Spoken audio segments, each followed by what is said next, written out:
नमस्कार। देश का सबसे पुराना न्यूज चैनल जी न्यूज, देश का सबसे भरोसेमंद न्यूज चैनल जी न्यूज और इसी जी न्यूज पर बहस के नंबर 1 शो ताल ठोक के में आपका स्वागत है। मैं हूं दीपक चौरसिया। आतंकी हमास पर इजराइल के जवाबी हमलों का आज एक हफ्ता पूरा हो गया।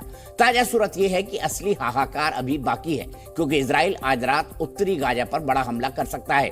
गाजा को खाली करने का अल्टीमेटम उसने कल ही दे दिया था। गाजा बॉर्डर पर इजरायली टैंकों का मूवमेंट बढ़ गया है। ये टैंक किसी भी वक्त गाजा में घुस सकते हैं। हमास के कब्जे में अब भी उसके 150 लोग हैं, जिन्हें छुड़ाने के लिए इजराइल किसी भी हद तक जा सकता है। इजराइल के टेम्परामेंट को इससे समझे कि उसने यूएन को भी कह दिया है कि अपने उपदेश अपने पास रखे, उसे न बताए क्या करना है। ये तेवर देखकर पूरी दुनिया में हलचल बढ़ गई है। रूसी राष्ट्रपति पुतिन ने कह दिया है कि इजराइल को अपनी रक्षा करने का हक है। अमेरिकी विदेश मंत्री के बाद अब उसके रक्षा मंत्री लॉयड ऑस्टिन इजराइल पहुंचे और नेतन्याहू से मिले। वहीं एंटनी ब्लिंकन जॉर्डन में फिलिस्तीन के राष्ट्रपति से मिले। उधर हिजबुल्लाह का चीफ ईरान के विदेश मंत्री से मिला। इजिप्ट इजराइल को हमले से रोकने में लगा है। इन इंटरनेशनल कसरतों के बीच प्रधानमंत्री मोदी ने आज फिर बड़ा मैसेज दिया। उन्होंने दुनिया को आगाह किया कि बटी हुई दुनिया आतंकवाद से नहीं लड़ सकती। आतंकवाद के किसी भी रूप को जस्टिफाई नहीं किया जा सकता। परिभाषाओं में पढ़ने की बजाय आतंकवाद पर एक स्टैंड लेना होगा। लेकिन बड़ा सवाल है कि क्या इस अपील का असर होगा, क्योंकि आज जुमा है और जुमे की नमाज के बाद दुनिया भर के इस्लामिक मुल्कों में इजराइल के खिलाफ प्रदर्शन हो रहे हैं। इराक, ईरान जैसे देशों में प्रदर्शनों का जोर है। लेकिन अमेरिका, फ्रांस, ब्रिटेन, जर्मनी में भी हमास से हमदर्द सड़कों पर दिखे। भारत में भी कुछ लोग पीछे नहीं है। श्रीनगर, वडगाम, लखनऊ और केरल में भी प्रदर्शन हुए। इजराइल के खिलाफ और फिलिस्तीन के पक्ष में प्रदर्शन कोई नई बात नहीं है। जो छुपने वाली बात है वो हमास को लेकर एकदम चुप्पी। तो बड़ा सवाल है कि दुनिया ऐसे बटी हुई है तो कैसे होगी शांति, कैसे होगी आतंकवाद से लड़ाई।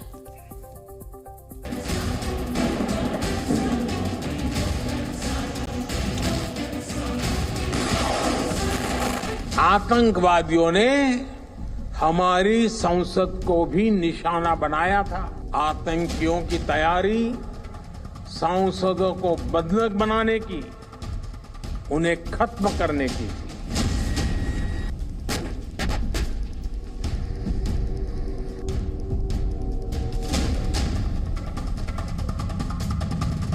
दुनिया के अलग कोनों में जो कुछ भी घट रहा है उससे आज कोई भी अछूता नहीं है। कॉन्फ्लिक्ट और कन्फ्रंटेशन से आज दुनिया संकटों से जूझ रही है। अब तक 50 साल के अरसे में 1.5 लाख फिलिस्तीनियों को इस्राइल मार दिया। तो हमें कैसे कायम हो जाएगा?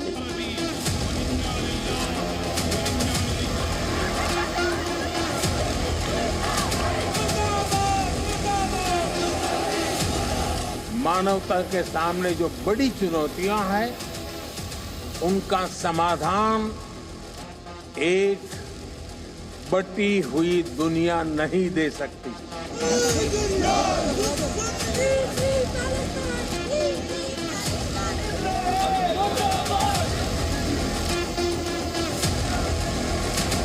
यह शांति और भाईचारे का समय है।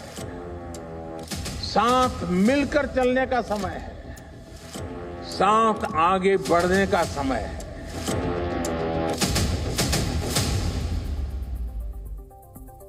प्रधानमंत्री नरेंद्र मोदी ने यूनाइटेड नेशंस में यह भी कहा था कि भारत युद्ध का नहीं बुद्ध का देश है। जी हाँ, बुद्ध की संस्कृति से आते हैं। सर्वधर्म सद्भाव के अलावा हमारे यहाँ क्या विशेष है? हमारा विशेष है कि हम पूरी पृथ्वी को एक कुटुंब मानते हैं। वसुधैव कुटुंबकम, यह हमारी सनातन परंपरा है और प्रधानमंत्री ने यही बताया कि यही शांति का रास्ता दिखा सकता है। और दूसरी बड़ी बात उन्होंने कही कि हम आतंकवाद को आज तक परिभाषित नहीं कर पाए। भारत बार बार कहता है कि अच्छे और बुरे आतंकवादी नहीं होते, आतंकवादी आतंकवादी होता है।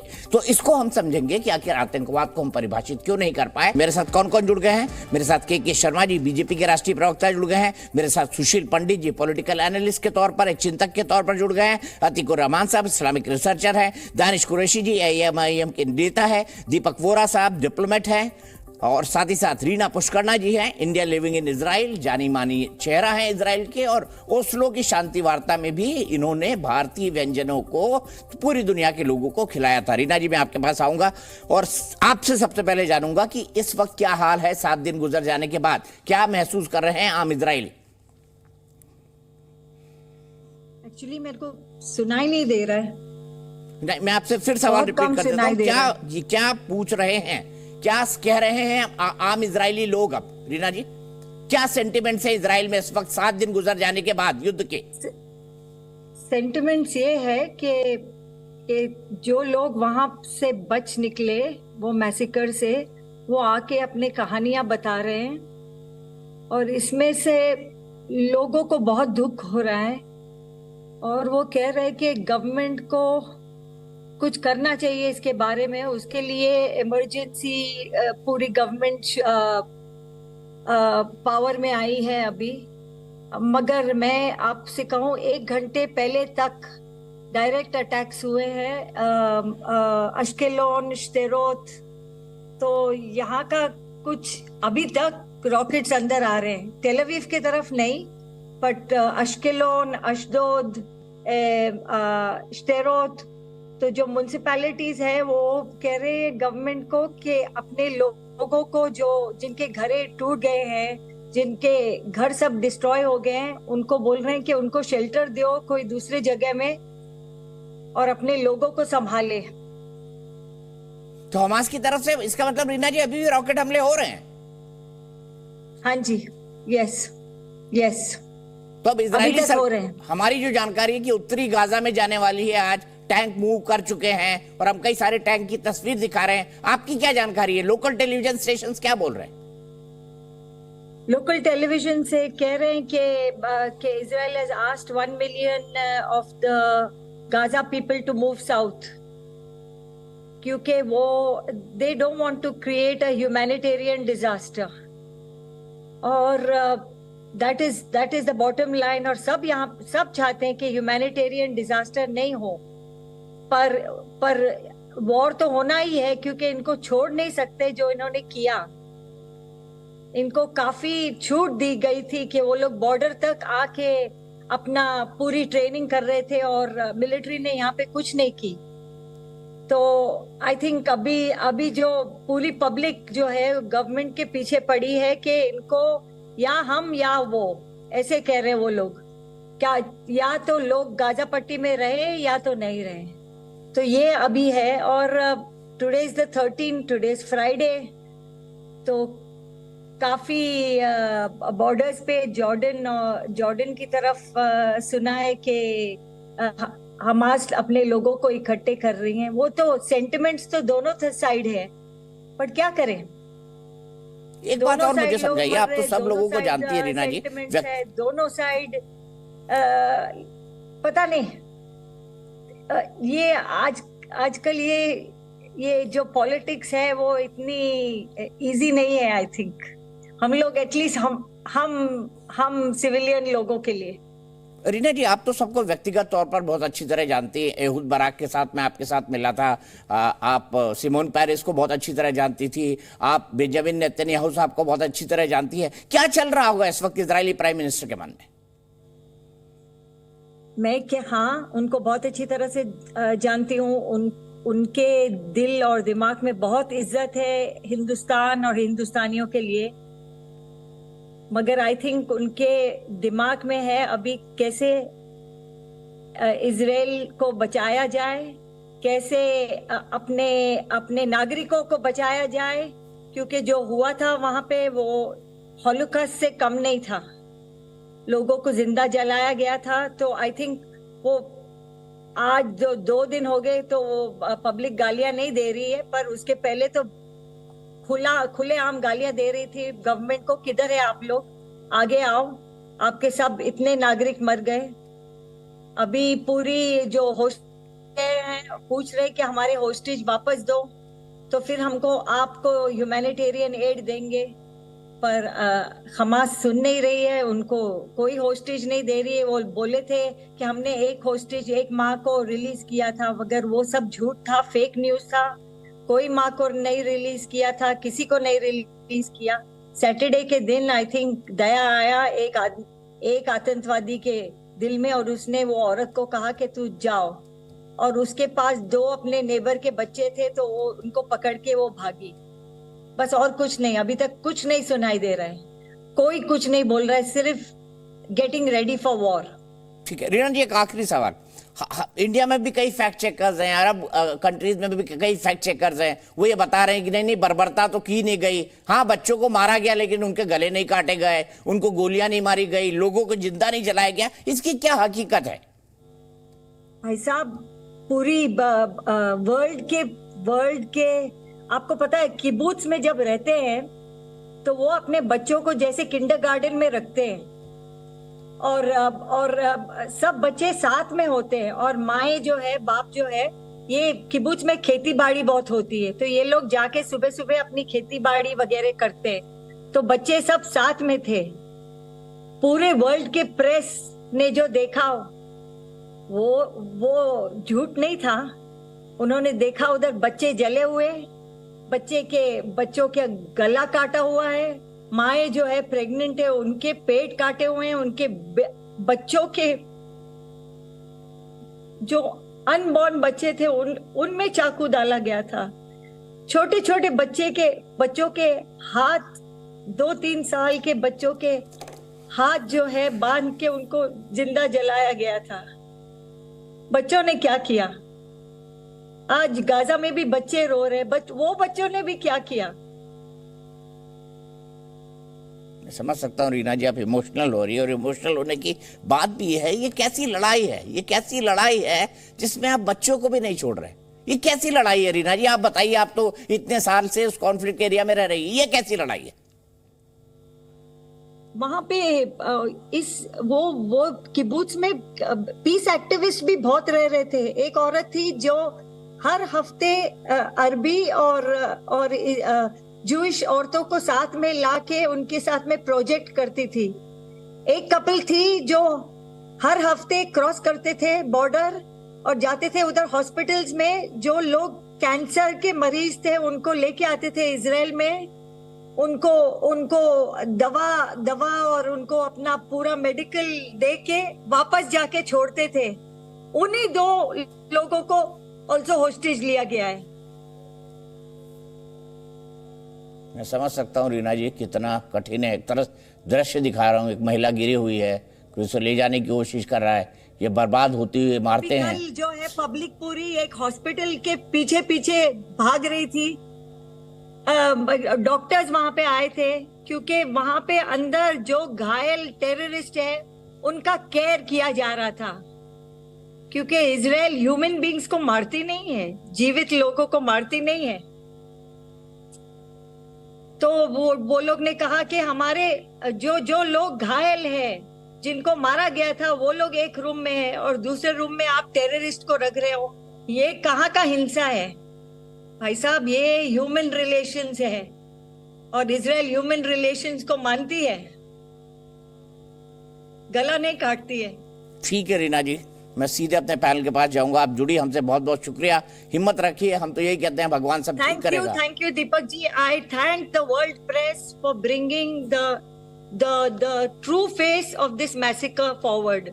आगे जो वॉर होएगा वो आर्मीज के बीच वॉर होगा, बट जिसने पूरा ऑनस्लॉट लिया अपने ऊपर, वो सिविलियन, बच्चे, माए, बुड्ढे लोग।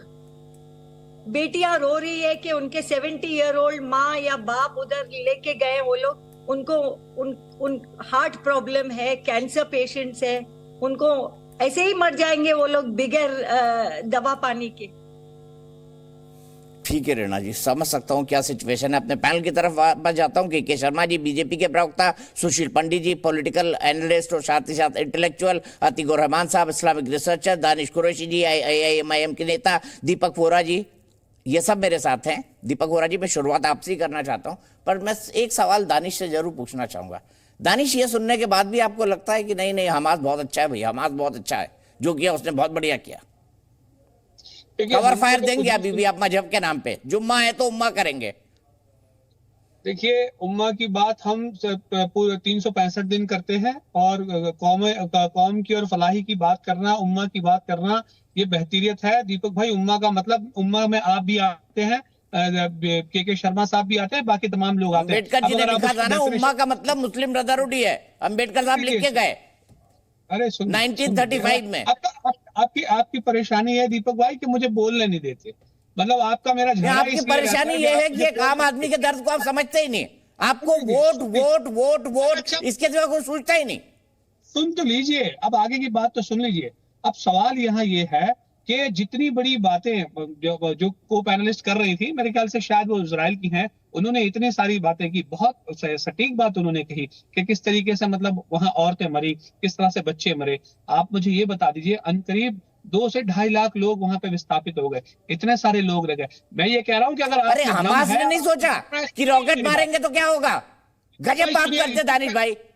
ऐसी बात मत करिए, आप सुनिए मेरी बात। मुझे ये बताइए कि अगर अगर अगर अगर इजराइल के ये आतंकियों में दम है तो जाके हमास के लोगों को मारे बजाय आम लोगों को मारे। तो हमास किन लोगों में छुपा हुआ है? गाजा के आम फिलिस्तीनी लोगों में, उनको भी पता है आम फिलिस्तीनी मारे जाएंगे। उन्होंने 5000 गोले दागे तो आप 50,000 गोले दाग दीजिए, लेकिन ये आम लोगों को मारना, ये कहाँ का इंसाफ है दीपक भाई? अच्छा, इन्होंने तो सैनिकों को मारा ना, बच्चों को तो जलाया ही नहीं, बच्चों की गर्दन तो काटी नहीं। दानिश कुरैशी, अभी सुन लिया आपने, बच्चों को जलाया, उनकी गर्दन काटी, गर्भवती मां के पेट में चाकू मारा। ये क्या है हमास के आतंकियों ने?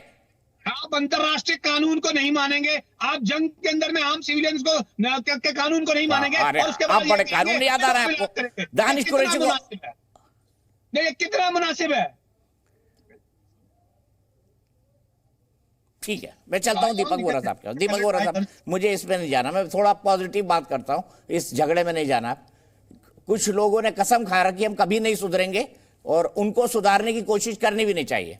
तो दीपक वोरा जी, मेरा सीधा सवाल है, प्रधानमंत्री जी ने कहा कि आतंक को हम परिभाषित नहीं कर पाए हैं, ये शायद सबसे बड़ी दिक्कत है। और हमने देखा यूएन में भारत लगातार इस केस को परस्यू करता है कि डिफाइन टेररिज्म, कुछ लोगों के लिए कुछ आतंकी अच्छे होते हैं, कुछ लोगों के लिए बुरे होते हैं।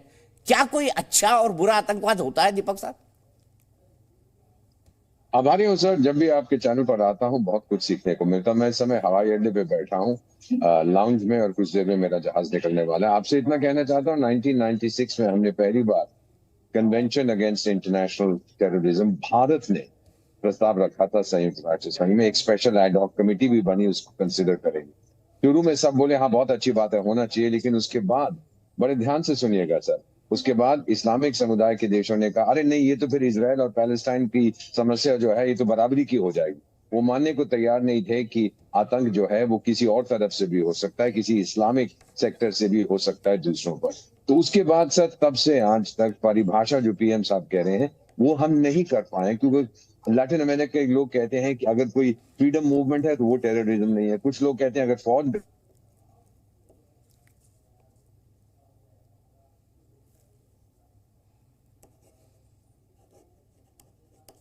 सर, आप सुन पा रहे हैं? मुझे लग रहा है दीपक वोरा साहब का कनेक्शन टूट गया है। मैं फिर वापस अतिकुर साहब के पास चलता हूँ। अतिकुर साहब, अभी आपको बड़ा याद आ रहा है जब हमास को ठोका जा रहा है।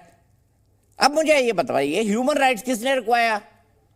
इस्लामिक देशों ने, कि ह्यूमन राइट्स तो शरिया के मुताबिक होगा भाई। आज तक ह्यूमन राइट्स पे कोई कंसेंसस ही नहीं बना, आतंकवाद की परिभाषा पे नहीं बना। इसको भी किसने जुड़वाया, रुकवाया? इस्लामिक देशों ने। अरे किसी पर तो सहमति बना लीजिए दुनिया में।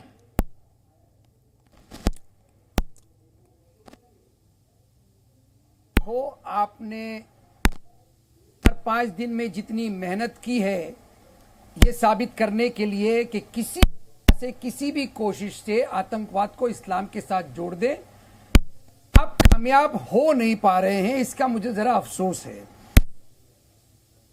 की बात कर रहे हैं, और लीना जी ने जो हमको बातें बताई हैं, इससे पहले कि मैं आगे बढ़ूं, ये कहना बहुत अच्छा है कि 2 wrongs does not make right। किसके लिए कह रहे हैं आप? हमास के लिए? इस्लाम इन ये सब किसके लिए चीजों कह रहे हैं? के हमास बारे के लिए? में इस्लाम आपको समझ में आ जाएगा। इस्लाम इन सब चीजों में अपना रुख क्या बताता है, भी कहा था, लेकिन क्या आप सर ये बगदादी को भी बता देते इस्लाम का रुख? क्योंकि हम बड़े बगदादी को भी बता देते। अगर मेरी मुलाकात ओसामा बिन लादेन को भी बता देते, हाफिज सईद को भी बता देते, है तो उसकी दो सूरत हो सकती है। मसूद अजहर को भी बता देते। जैसे लोगों से मुलाकात होगी ना, सुनिए ना दीपक जी, अतिक भाई, मैं 2 मिनट में आपके पास वापस आ रहा हूँ। आपके ऑडियो में कुछ प्रॉब्लम आ रही है अतिक भाई, आपके ऑडियो में कुछ प्रॉब्लम आ रही है, मैं उसको दुरुस्त करवा लूं। आपका ऑडियो कट के आ रहा है, ठीक है। मैं सीधे आगे बढ़ता हूं और के शर्मा जी के पास चलता हूं। के शर्मा जी, मुझे बताइए, क्या देखकर आपको लगता है, भारत में भी आज छिटपुट प्रदर्शन हुए फिलिस्तीन के समर्थन में। फिलिस्तीन का समर्थन तो भारत भी करता है, लेकिन हमास के खिलाफ कुछ लोग क्यों नहीं खड़े होना पाते? उसको मजहब के नाम पर कवर फायर क्यों दे रहे हैं? नहीं, देखिए, बहुत दुखद है दीपक जी। मैं एक बात बिल्कुल स्पष्ट कर दूं, पहले जो मूल विषय आपका है कि भारत की एक स्पष्ट नीति है, और कम से कम माननीय प्रधानमंत्री नरेंद्र मोदी जी के नेतृत्व में जो पिछले 10 सालों से यहाँ पर सरकार चल रही है, और इसके पहले भी अटल जी की जब सरकार रही है, भारतीय जनता पार्टी हो या इस देश की जो आतंकवाद के प्रति जो नीति रही है, बहुत स्पष्ट है कि आतंकवाद जो है उसके प्रति भारत जीरो टॉलरेंस रखता है। और आतंकवाद न गुड होता है न बैड होता है। आतंकवाद होता है, यह कोई जाति कोई धर्म ही नहीं है। मैं आज भी इस बात पर यानी अडिग रखते हुए ये बात कहना चाहता हूँ कि जो लोग भी फिलिस्तीन का नाम लेके अपरोक्ष रूप से हमास जैसे आतंकी संगठन का समर्थन कर रहे हैं, वो बहुत दुर्भाग्यपूर्ण है, और इसको किसी भी स्तर पर बर्दाश्त नहीं किया जा सकता, न किया जाना चाहिए। और मैं तो ये समझता हूं कि आज अंतर्राष्ट्रीय जगत में हम इसके भुगत भोगी हैं। दीपक जी, आप तो काफी सीनियर जर्नलिस्ट हैं। जब भारत पहले आवाज उठाता था दशकों पहले, और आतंकवाद को जब कहता था कि आतंकवादी घटना है, यही विश्व जो जगत था ये इस बात से मानने से इनकार करता था, और वो हमारे साथ नहीं खड़ा होता था।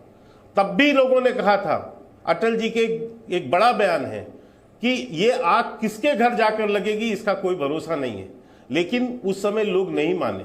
और अब बाद में देखिए कि अमेरिका जैसा जो है शक्तिशाली देश, वो भी इसका शिकार हुआ, और आज न जाने कितने देश इसके जो है शिकार हुए। और अंत में पूरे विश्व में जब माननीय प्रधानमंत्री जी ने जाकर आतंकवाद पाकिस्तान को भी एक्सपोज किया, और संयुक्त राष्ट्र संघ में जब पाकिस्तान आतंकवाद पर एक पूरा वो लेके आए, प्रस्ताव लेके आए, तो आज पूरा धीरे धीरे देखिए पूरा विश्व इसमें सहमत हो रहा है। और आज जो घटनाएं देखने को मिल रही हैं, अभी मैं सुन रहा था इजराइल से जो बहन वहाँ के दृश्य का बता रही थी, कितना दुखद दृश्य है। लेकिन इतना ही दुखद और इतना ही शर्मनाक व्यवहार जो है उन लोगों का है जो आज हमास को बचाने के लिए यहाँ पर प्रदर्शन कर रहे हैं, या देश भर में या विदेश भर में अपनी आवाज उठाने की बात कर रहे हैं। उनको इन छोटे बच्चों इनसे इनके कत्ल से, इनके मारने से इनके मन में जो है कोई दर्द नहीं है, कोई दर्द नहीं। दीपक जी, ये तुष्टीकरण की राजनीति के लिए ये जो आज किस ढंग से, मैं अभी दानिश जी को सुन रहा था, मतलब तुझ तो शर्म कर लो यार।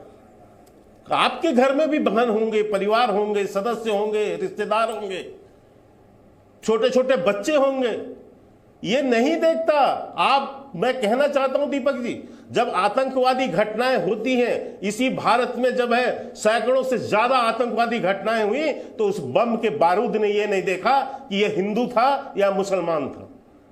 हिंदू भी मरे, मुसलमान भी मरे, इसके बाद में भी आंख पर पट्टी चढ़ी हुई है।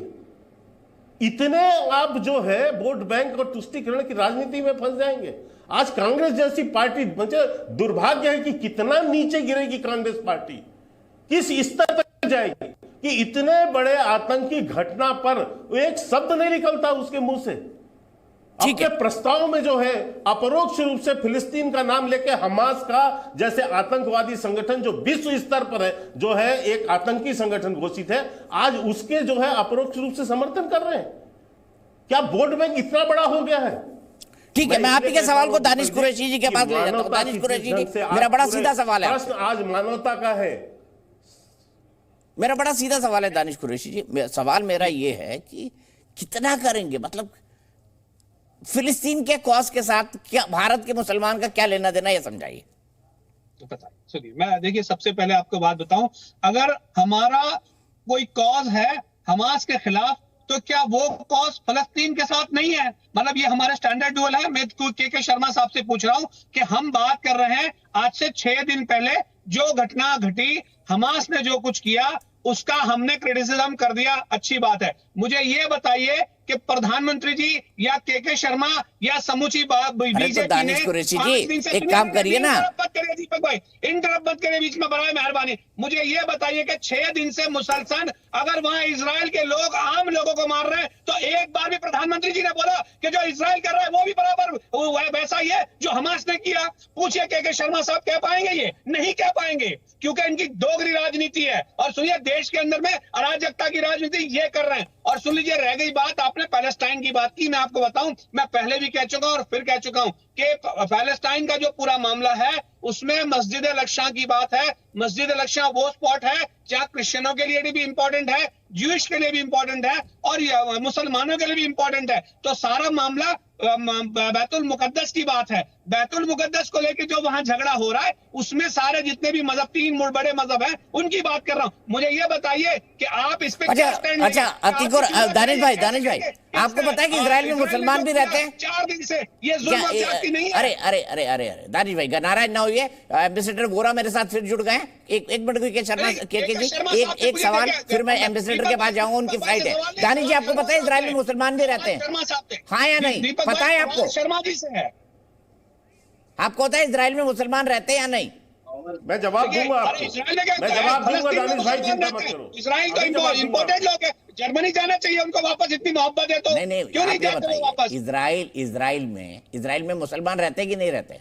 ये बताइए, हाँ या ना, पता है कि नहीं पता है? बताइए। फलस्तीन में रहता है, इजराइल तो कुछ है ही नहीं ना इजराइल कुछ है तो वहाँ पे मस्जिदों में अजान क्यों होती है सर? अरे सुनिए, कॉन्स्टिट्यूशन है इजराइल का, लाइए ना दीपक भाई, मैं तो 4 दिन से पुकार रहा हूँ आपको। यहाँ के कॉन्स्टिट्यूशन के ऊपर तो आप कुरान रख लेते हैं दानिश भाई, और यहाँ पे ज्ञान दे रहे हैं। अल्लाह दीपक भाई, इतनी मोहब्बत, अरे देखिए, नफरत आपको हमास से होगी, अच्छी बात है, लेकिन आप इतनी मोहब्बत इजराइल की जुल्म और ज़ायोनिस्टों से मत करिए आप। नहीं, मेरे को इस बात से नफरत है कि महिलाओं और बच्चों को इस तरीके से क्यों मारा गया, बच्चों को क्यों जलाया गया, टॉडलर बच्चों को, दूध में बच्चों को पालने में उनके गले काटे गए। दानिश कुरैशी, आप समझ नहीं पाएंगे। दोहरी नफरत मत करिए, आप करिए आवाज से मतलब नफरत, तो आप इजराइल से भी नफरत करिए। आपको मोहब्बत है, मेरी प्रॉब्लम ये है कि मेरे घर के एक भाई को हमास से प्रेम है। आपने छोटे छोटे बच्चों को देखा जो फलस्तीन में मारे जा रहे हैं, जो इजराइल जो जुल्म और बर्बरता कर रही है, आप देख रहे हैं उसको, आप उसको जस्टिफाई कर सकेंगे? बताइए मुझे। मैं इतना जानता हूँ दानिश जी, कुछ जस्टिफिकेशन करते हैं, कुछ लोगों ने माथे पे लिखा रखा है, हमारे यहाँ कुछ लोग हैं उन्होंने माथे पे लिख रखा है, हम नहीं सुधरेंगे। बॉम्बार्डिंग हो रहा है उसका ना, कुछ लोगों ने यहाँ पे लिख रखा है, हम नहीं सुधरेंगे। मुझे ये कहिए कि आप जस्टिफिकेशन करते हैं जो मैं किसी का, अरे मैं कौन बैठा हूँ सर, मैं तो आपकी बात कर रहा हूँ, मेरे भाई दानिश की बात कर रहा हूँ, जिसने माथे पे लिख रखा है हम नहीं सुधरेंगे। मैं कह रहा हूँ पूछिए के शर्मा साहब से कि क्या वो, मैंने पूछ लूंगा के जी से। पहले मैं दीपक जी के पास जाऊंगा। दीपक जी, मैं आपसे समझना चाहता हूँ ये टेररिज्म की परिभाषा को लेकर क्या अंतर है? के भाई मैं बिल्कुल जवाब के लिए आऊंगा, और मैं सुशील पंडित जी के पास अभी तक नहीं गया हूँ। सर, इन लोगों की, आपके जो पैनलिस्ट हैं, इनकी जानकारी मुझसे कहीं ज्यादा है, मैं इनसे भी सीखना चाहता हूँ। लेकिन इजराइल के बारे में एक चीज कह देता हूँ, हमारे जो अभी मेहमान बहुत ऊंचा बोल रहे थे, सर इजराइल का कॉन्स्टिट्यूशन आप पढ़िएगा सर, विनम्रता से आपसे अनुरोध है, शायद आपने नहीं पढ़ा है। उसमें आप देखेंगे वी आर पढ़ने लिखने से कोई लेना देना नहीं दानिश भाई का। सर खाने पीने से मैं कंप्लीट कर लूं उसको, अगर आप पढ़ लेंगे उसमें लिखा है कि we are a Jewish state but we are secular. उनकी सुप्रीम कोर्ट की डिसीजन है, सब मजहब के लोगों को अधिकार है कि सर ये सुनना नहीं सर, ये बोलेंगे ना दानिश जी, एम्बेसडर साहब के बीच में नहीं, प्लीज इतना सम्मान करिए दानिश भाई, हम दोनों झगड़ने चढ़ जाएगा, बड़े हैं दीपक जी हमसे।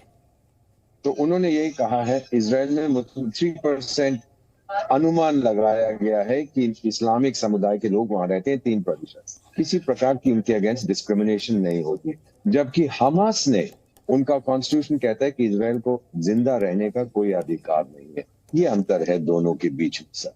और परिभाषा की जहां तक बात है, जब इस्लामिक देश उसको अपोज कर रहे हैं, कुछ और देश उसको अपोज कर रहे हैं, तो फिर यूनानिमस डिसीजन तो हो ही नहीं सकता है।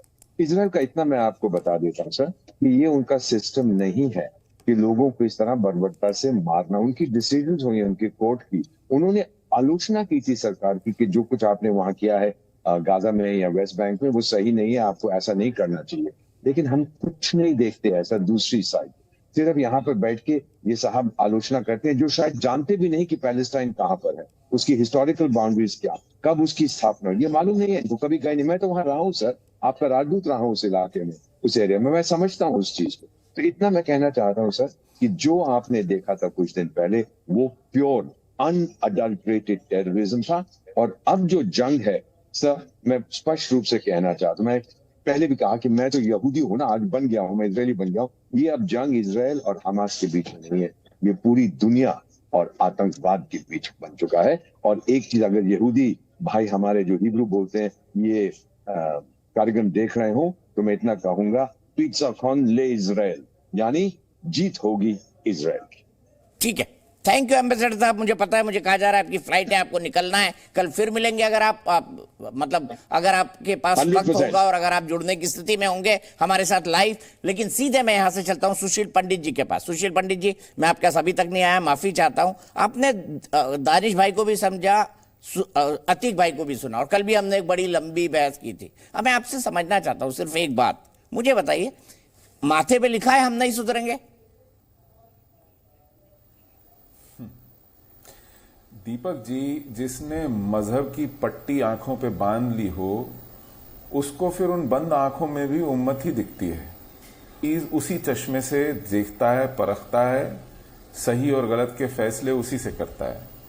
तो इन्होंने अपना विवेक मार दिया है, अपने भीतर की अंतरात्मा को मार दिया है। और इनको आप कटे फटे नवजात बच्चों के शव द्रवित नहीं करते, इनको करुणा नहीं आती उन महिलाओं की चित्कार देखकर, बूढ़ी महिलाओं का अपहरण देखकर, बूढ़ों रोगियों के ऊपर अत्याचार देखकर इन पर फर्क नहीं पड़ता। ये चिकने गड़े पर बूंद की तरह है। तो आप बेशक बार बार पूछ लीजिए इनसे कि पढ़ते लिखते क्यों नहीं हो, या आंख पे पट्टी बांध ली है, या माथे पे लिखवा लिया है, आप इनको शर्मसार नहीं कर सकते। ये बहुत मोटी खाल हो गई है, क्योंकि शुरू दिन से, ये पहली बार नहीं है। आप इनको तारीख बताइए कि साहब यही हादसे मोपला केरला में, मलाबार में हुए 100 साल पहले, यही हादसे कश्मीर में हुए, यही काम इन्हीं के पूर्वजों ने कासिम रिजवी की क़यादत में उसी हैदराबाद स्टेट में किया। यही काम होता रहा है दुनिया भर में। आज जो इजराइल में हुआ है हमास के हाथों, वो पहली बार। अब एक संगठन है जिसका नाम है बोको हराम, वो स्कूली बच्चियों के साथ यही काम नाइजीरिया में करता है। एक संगठन है अल शबाब, वो है कीनिया, तंजानिया और युगांडा के आसपास ईस्ट अफ्रीका में, हूबहू यही काम करता है। और ये सब संगठन अल्लाह अकबर कहते हुए ये काम करते हैं। दाइश, ISIS ये काम करता है, लश्कर तैयबा और जैश मोहम्मद ये काम करते हैं, हिजबुल मुजाहिदीन ये काम करता है, अल कायदा ये काम करता है। तो क्या कीजिएगा? और जब इनको काफिर नहीं मिलते तो यही सिपाही सहाबा शियाओं की गर्दनों पर सवार हो जाता है। जब शिया से निपट लेते हैं तो अहमदियों पर सवार हो जाते हैं। तो इन्होंने अपने लिए काम ढूंढ लिया है तशद्दुद का। ये तय करते हैं कि किसकी जिंदगी पूरी हो गई और अब किसको मरना है, और कौन मारेगा और कैसे मारेगा। तो आपको इसकी जो जहनियत है, इसकी जो आइडियोलॉजी है, उसके बीज में जाना पड़ेगा। ये कहां से ऐसी तरबियत लाते हैं? मैंने अभी एक वीडियो देखा है, छोटे छोटे फलस्तीनी बच्चे कहते हैं कि मैं ट्रक चढ़ा दूंगा, मैं छुरे से मार दूंगा। ये जो यहूदी है वो केवल और केवल घृणा के, नफरत के लायक है। ये छोटे छोटे बच्चों को सिखा रहे हैं उस गाजा में जहां ये कह रहे हैं कि आप आम लोगों पर बमबारी कर रहे हैं। आप वहां के स्कूलों में क्या सिखा रहे हैं, और वहां के स्कूलों में पनाह क्यों ले रहे हैं इन बच्चों के ऊपर आफत बनके? अस्पतालों में पनाह क्यों ले रहे हैं इन मरीजों पर आफत बनके? और फिर दुनिया पर कह रहे हैं कि हम पर वार पे वार हो रहा है। तो ठीक है, मैं सीधे अतीकुर रहमान साहब के पास चलता हूं। अतीकुर भाई समझाइए मुझे, ये छोटे छोटे बच्चे गाजा में कैसे बोल रहे कि यहूदी तो मारने की चीज है? क्या सिखाया गया है, क्या सिखाया उनको बचपन से? दीपक जी, एक शिकायत है कि आप हमको पूरा वक्त नहीं दे रहे हैं और इसी वजह से सुशील जी जो भी कोई बात कर रहे हैं वो एक इस्लामोफोबिया की तह दी जा रही है। अगर आप जितना वक्त उनको दिया है उतना वक्त देने का वादा करें तो मैं कुछ बोलूंगा। नहीं बोलिए साहब, आपसे आपको मैं नाराज कर ही नहीं सकता अतिकुर भाई। बहुत बहुत धन्यवाद। मैं आपको नाराज करना ही नहीं चाहता करता हूँ मैं, और पता नहीं कयामत आ जाए मुझ पर। करता हूँ नहीं, बिल्कुल नहीं। देखिए दीपक जी, यही तो बात है कि आप एक तरह का हमको सर्टिफिकेट बांट रहे हैं कि भाई ये नहीं सुधर सकते, ये आतंकवादी हैं। मैंने कहा आतंकवादी है? मैंने कहा आतंकवादी है भाई? मेरे मुंह में बात मत डालिए सर। नहीं, आपने भी कहा और सुशील जी ने भी कहा कि ये मोटी चमड़ी हो गई है, ये सुधरेंगे नहीं, इनको यही पढ़ाया जाता है। ये क्या? हाँ, मैंने कहा, दानिश जी की बात सुन के मैंने कहा उनको छोटे छोटे बच्चों की लाशें नहीं दिख रही है। अगर आप मुझे इजाजत दें कि मैं आपको बताऊं कि किस तरह से क्रिश्चियनडम में ज्यूस को ट्रीट किया जाता था, फिर ये नहीं बोलना कि आप ये प्रूव कर रहे हो two wrongs does not make right. मैं उस दलील में नहीं जाना, मैं आपको इस्लामिक वे भी बता सकता हूँ कि इस्लाम में हमको क्या पढ़ाया जाता है, किस तरह से अपने प्रतिद्वंदी को डील किया जाए, ट्रीट किया जाए। मैं वो दोनों चीज आपको बता सकता हूँ, लेकिन उतना वक्त आप मुझे नहीं देंगे। सुशील जी के लिए सिर्फ एक मैं आपको बात याद दिलाना चाहूंगा, स्पेन में, ये आप दीपक जी के व्यूअर्स को बता पाएंगे, स्पेन में किंग फर्डिनेंड ने एडिक्ट ऑफ एक्सपल्जन के तहत किस तरह से ज्यूस को नारा दिया था, आइदर लीव और कन्वर्ट। और जब हजारों हजार लाखों लाख ज्यूस स्पेन से बाहर निकले थे, ऑटोमन मुस्लिम एम्पायर ने उनको गले लगाया था। क्या आप ये बताने की हिम्मत करेंगे? अच्छा, बिल्कुल सही बोला अतिकुर भाई। यही बात दानिश जी को समझा दीजिए, यही बात खुद समझ जाइए थोड़ा। ये भी कहिए कि हमास के समर्थन में प्रदर्शन न करें, ये ना बोले तेरा मेरा नाता क्या, या इल्लल्लाह क्या बोलते हो, मुझे माफ कीजिएगा। हमास के समर्थन में जो लोग भी हैं वो नादान हैं। पैलेस्टीन का समर्थन होना चाहिए, हमास का नहीं होना चाहिए। बड़े बोले हैं, बड़े बोले हैं। सिविलियंस का होना चाहिए दोनों तरफ के। बड़े औरतों और बच्चों को मारा नहीं जाना चाहिए दोनों तरफ के। पानी नहीं बंद किया जा सकता दोनों तरफ का। ह्यूमैनिटेरियन क्राइसिस क्रिएट करने का किसी को अधिकार नहीं है। अब होलियर दमदाओ तो मैं के शर्मा जी के पास जा रहा हूँ। के जी, आपने अतिकुर साहब को भी सुन लिया, दानिश कुरैशी जी को भी सुन लिया, क्या कहेंगे? मैं तो अतिकुर भाई जब आप ये बातें कर रहे हैं ना, मैं हमास को कंडेम करता हूँ। मैं बच्चों को नहीं मारा जाना चाहिए था, तो मेरे को एक गाना याद आ रहा था, माफ कीजिएगा ऐसे वक्त में एक गाना याद आ रहा है। एक गाना था ना पुराना, भोलापन तेरा भागे हमको सादगी पर तेरी मरते हैं। अरे बड़े आप मतलब कंडेम भी करते हैं तो बड़े मतलब तरीके सलीके से करते हैं। दानिश जी मत सुनाइए ना, मत चिल्लाइए दानिश भाई, आपकी आवाज नहीं आती है। आप स्काइप पे तो हमेशा जुड़ते हैं। के शर्मा जी, देखिए, मुझे बड़ा आश्चर्य हुआ अतिकुर रहमान साहब के बयान से। उन्हें कहा जो लोग हमास का समर्थन करते हैं वो नादान हैं, बड़ी नादानियत है। अरे कम से कम निंदा भी तो ढंग से कीजिए रहमान साहब, अतिकुर रहमान साहब। अरे आप सोचिए कि भारत के मुसलमानों का क्या लेना देना, भारत के मुसलमानों का क्या लेना देना वहां से? खाएंगे आप भारत रोटी, भारत की खाते हैं आप। शैतान है, वो भी टेररिस्ट है क्या?